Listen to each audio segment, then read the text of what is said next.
Hi, my name is Pamela Guest.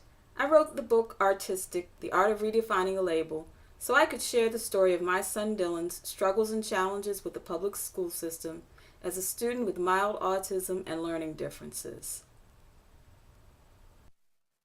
When we first learned that Dylan's differences were typical of the characteristics of mild autism, my inclination, like most parents, I guess, was to focus on the probable limitations that were implied.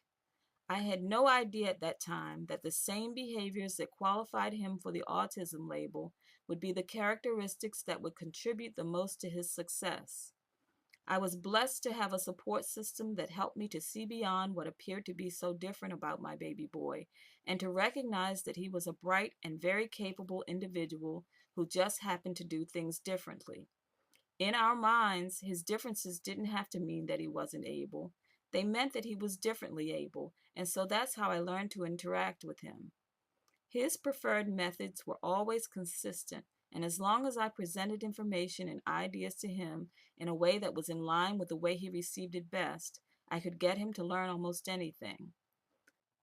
We were fortunate to work with a handful of great teachers that were willing to think outside the box and help us to recognize Dylan's capabilities. But my biggest problem over the years was in getting the remaining majority of his educators to understand what worked for him and in convincing them that he was able to learn. I spent a lot of time trying to encourage them to meet him halfway between their methods and his learning style. In most instances, though, it was just not the way they were required to teach him, nor the way they expected him to learn. If I had surrendered to the naysayers and believed the ideas that my boy would be limited by his challenges and would most likely not ever be able to function in the world without my help or the accommodations of some type of support system, I would never have challenged him to reach beyond the narrow sights of a school system that favors conformity to individuality. I would never have challenged everything I thought was biased and unaccommodating about the way he was being taught, nor the unrealistic expectations that were being imposed on him, despite the system's regularly scheduled attempts to justify their actions with mediocre demonstrations of improvement and achievement. Children who learn differently need to be taught differently, and not just herded through the standard regimented curriculum given a token allotment of extra time and a calculator. But I hadn't surrendered to the expectations of the disability. Instead, I decided to redefine them. By redefining them, I was able to see Dylan for the beautiful and talented individual whose only issues were being imposed on him by a society that recognizes mediocrity and uniformity as normal, while it immediately dismisses any outliers to that norm as somehow less than worthy of a second glance. The fact is that those outliers usually end up becoming the Thomas Edisons, Temple Grandins, Galileos, and Albert Einsteins of our time. Dylan is not a savant. In fact, he didn't demonstrate any obvious artistic talents when he was young. The same materials that he uses today to paint and sculpt his way into our hearts were the materials that he avoided most as a child.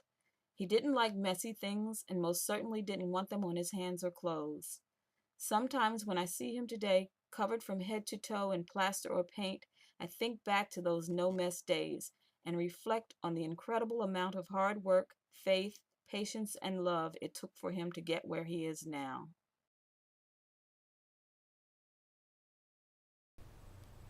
The book is almost finished now, and since it's going to be a self-published venture, I'm launching this Kickstarter campaign so I can get the job done right. Your pledge will help me to get this book on shelves as quickly as possible. Don't forget to share this link with family and friends.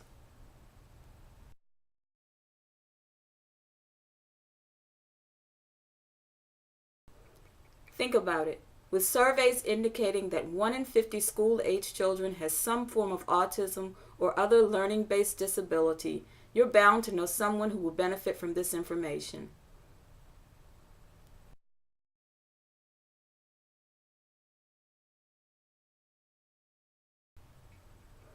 As my thanks to you, I'm offering an exciting selection of rewards, including the book itself and archive quality prints of some of Dylan's artwork. But the best reward of all will be the countless number of families that are touched with a ray of hope after reading Dylan's story. Thank you.